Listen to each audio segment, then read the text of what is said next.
আসসালামু আলাইকুম। আশা করি সবাই অনেক ভালো আছেন।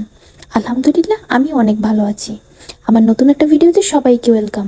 কিছুদিন আগে বেড়াতে গিয়েছিলাম মামা বাড়ি, সেটা নিয়ে আজকে আমার ভিডিওটা। আমরা প্রথমে নদী পার হয়ে তারপরে গাড়িতে উঠলাম। গাড়ির পথ প্রায় 45 মিনিট মতো।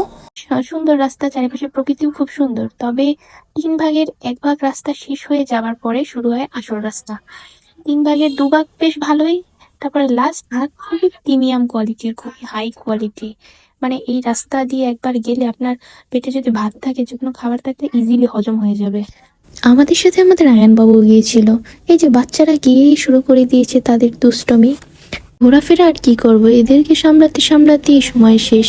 তারপরে শহরের 4 দেওয়ালের ভিতরে আটকে থাকা বাচ্চারা খোলামেলা জায়গা পেয়ে খুবই আনন্দে মেতে উঠেছিল। আমার মামা বাড়ি খালা বাড়ি বেশ কাছাকাছি, তাই দলবল নিয়ে ঘোরা হচ্ছিল। আর এদের খুশির কথা কি বলবো, এরা তো খুশির চোটে এক একজন প্যান্ট খুলে হাঁটা শুরু করে দিয়েছে। এরা 2 ভাই যেভাবে প্যান্ট খুলে রাস্তায় হাঁটছিল, দেখতে খুবই ফানি লাগছিল। হাঁটতে তাদের যে পরিমাণ কষ্ট হচ্ছিল, সেগুলো মাঝে মাঝে আছাড় খেয়ে খেয়ে আবার পুষিয়ে নিচ্ছিল। ওই দিনের ওয়েদারটা মাশাল্লাহ এত সুন্দর ছিল, না ছিল একদম বেশি রোদ্দুর, না ছিল একদম বেশি মেঘলা। আর তারপরে হাঁটতে হাঁটতে চলে আসলাম আমার বড় মামার বাড়িতে। বড় মামার বাড়িতে বেশ অনেক মাস পর আসা হলো। বড় মামাদের ঘরের পাশে কাঁচামালটা গাছটায় মাশাল্লাহ এত সুন্দর, এত পরিমাণ মালটা হয়েছে, দেখতেই খুব সুন্দর লাগছিল। পরে বিভিন্ন জায়গায় বিভিন্ন রকমের খাওয়া দাওয়া তো ছিলই, কিন্তু খাওয়ার সময় আমার আবার ভিডিও করতে মনে থাকে না। খাওয়া অর্ধেক শেষ হয়ে যায় বা পুরো শেষ হয়ে যাওয়ার পর ভিডিওর কথা মনে পড়ে, তাই আর খাওয়া দাওয়ার কোনো ভিডিওই নেওয়া হয়। ভিডিও লেন্থটা যেহেতু অনেক বড় হয়ে যাচ্ছিল, তাই আমি আর সব কিছু এক ভিডিওতে দেখালাম না।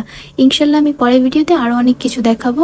আমার ভিডিওটা যদি ভালো লাগে অবশ্যই আমার ভিডিওতে লাইক কমেন্ট করবেন এবং কমেন্ট করে জানাবেন। ধন্যবাদ।